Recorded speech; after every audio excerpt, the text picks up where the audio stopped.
In today's video, I'm going to teach you how to make 3D game in Replit. First, open your browser and go to the Replit website. Replit is an online coding workspace that runs entirely in your browser, so there's nothing to install. Once the page loads, you'll land on the main dashboard where your projects and tools live. Give the page a moment to finish loading so all the interface elements appear. This ensures everything you need is ready to use. On the dashboard, look toward the top area for the prompt box. This is Replit's AI-powered input field that can generate starter projects from a plain English request. It's designed to speed up prototyping, especially for things like small games and interactive demos, so you can get results without wiring up everything by hand. Just below that prompt box, you'll see helpful shortcuts. Click the one labeled 3D game. This tells the generator you want a three-dimensional experience, which nudges it toward the right tools and structure for rendering 3D graphics in the browser.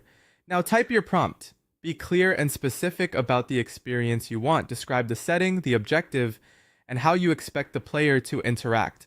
For example, mention whether you want first-person or third-person camera movement, basic controls like WASD and mouse look, what the win or lose condition should be, and the overall style, such as low poly, neon, or realistic. You can also note performance preferences like lightweight assets for smoother frame rates. The more concrete your description, the closer the initial result will be to your vision.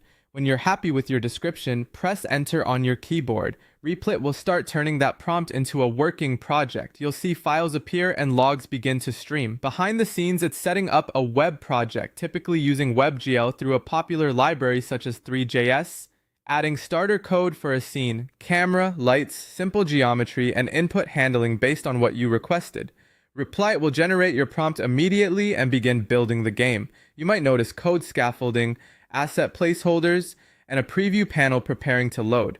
Compilation or dependency setup can take a moment, so just keep an eye on the status messages as they progress. Finally, wait until your game is done.